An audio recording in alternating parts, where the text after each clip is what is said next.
ಇವತ್ತಿಂದ ಏನ್ ಸ್ಪೆಷಲ್ ಅಪ್ಪ ಅಂದ್ರೆ 16 ಮಿನಿಟ್ ರನ್ನಿಂಗ್ ಒಳಗಡೆ ನನ್ನ ಟೈಮಿಂಗ್ ಬಂದ್ಬಿಟ್ಟು 6 ನಿಮಿಷ ಇರೋದು. ಸೊ 6 ನಿಮಿಷದಿಂದ ಕೇವಲ 15 ದಿನೊಳಗಡೆ ನಾನು 5 ನಿಮಿಷ 30 ಸೆಕೆಂಡ್ ಯಾವ ರೀತಿ ಕವರ್ ಮಾಡೋದು ಅಂತ ಹೇಳ್ಬಿಟ್ಟು ಸೊ ನಾನು ನಿಮಗೆ ಒಂದು ಸೀರೀಸ್ ನ ಸ್ಟಾರ್ಟ್ ಮಾಡ್ತಾ ಇದ್ದೀನಿ.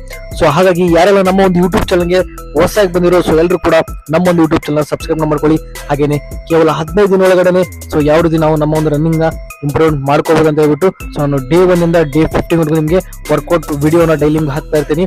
ಸೊ ಎಲ್ಲರೂ ಕೂಡ ನೋಡ್ತಾ ಇರಿ. ಹಾಗೆ ನೀವು ಕೂಡ ಒಂದ್ಸಲಿ ಟ್ರೈನ ಮಾಡಿ. ನೀವು ಕೂಡ ನನ್ನ ಜೊತೆ ಈ ಸೀರೀಸ್ ನ ಸ್ಟಾರ್ಟ್ ನ ಮಾಡಿ. ಸೊ ನೀವು 16 ಮೀಟರ್ ಒಳಗಡೆ 0 ಇಂದ ಹೀರೋ ಆಗೋ ಚಾನ್ಸಸ್ ತುಂಬಾನೇ ಇರುತ್ತೆ. ಡೇ 1 ಅಂತ ಹೇಳ್ಬಿಟ್ಟು ಸೊ ಇವತ್ತು ವರ್ಕೌಟ್ ನ ಸ್ವಲ್ಪ ಹಾಗೆ ಮಾಡಿದೆ. ಸೊ ಏನಕ್ಕಪ್ಪ ಅಂದ್ರೆ ನಾಗಲ್ರಿ ಎದ್ದೇಳೋದು ಕೂಡ ಲೇಟ್ ಆಗಿ ಎದ್ದಿದ್ದೆ.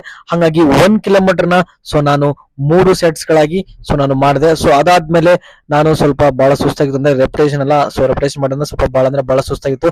ಅದಾದ್ಮೇಲೆ ಡೇ 1 ಕೂಡ ನಂದು ಹಾಗಾಗಿ ಸ್ವಲ್ಪ ರೆಸ್ಟ್ ನ ಮಾಡಿದೆ. ರೆಸ್ಟ್ ಮಾಡ್ಬಿಟ್ಟು ನಾನು ಸ್ವಲ್ಪ ಲೆಗ್ ವರ್ಕೌಟ್ ನ ಮಾಡಿದೆ. 30 ಕೌಂಟ್ ತರ ನಾನು 4 ಸೆಟ್ ನ ಲೆಗ್ ವರ್ಕೌಟ್ ಮಾಡ್ಬಿಟ್ಟು ಸೊ ಇದಾದ್ಮೇಲೆ ನಾನು ಜಾಸ್ತಿ ವರ್ಕೌಟ್ ಮಾಡ್ಲಿಲ್ಲ. ಸೊ ಏನಕ್ಕಪ್ಪ ಅಂದ್ರೆ ಡೇ 1 ಅಂತ ಹೇಳ್ಬಿಟ್ಟು ಸೊ ಇದನ್ನಷ್ಟು ವರ್ಕೌಟ್ ಮಾಡಿ ಹಾಗೇನೆ ಒಂದು 20 ಮಿನಿಟ್ಸ್ ನಾನು ಸ್ಟ್ರೆಚಿಂಗ್ ನ ಮಾಡಿದೆ. ಸೊ ಸ್ಟ್ರೆಚಿಂಗ್ ನ ಮಾಡ್ಬಿಟ್ಟು ನಾನು ನನ್ನ ವರ್ಕೌಟ್ ನ ಕಂಪ್ಲೀಟ್ ಮಾಡಿ ಮನೆಗೆ ಹೋದೆ. ಹಾಗೇನೆ ಸ್ಟ್ರೆಚಿಂಗ್ ವಿಡಿಯೋನ ಜಾಸ್ತಿ ಮಾಡಿಲ್ಲ. ಏನಕ್ಕಪ್ಪ ಅಂದ್ರೆ ನಂದು ಮೊಬೈಲ್ ಒಳಗಡೆ ಚಾರ್ಜ್ ಖಾಲಿ ಆಗಿತ್ತು. ಹಾಗಾಗಿ ಸೊ ನಾನು ಇನ್ಮೇಲೆ ಡೈಲಿ ನಿಮ್ಗೆ ಫುಲ್ ವಿಡಿಯೋ ಮುಖಾಂತರ ನಾನು ತಿಳಿಸ್ಕೊಡ್ತೀನಿ. ನೆಕ್ಸ್ಟ್ ವಿಡಿಯೋದಲ್ಲಿ ಸಿಗೋಣ. ಬಾಯ್.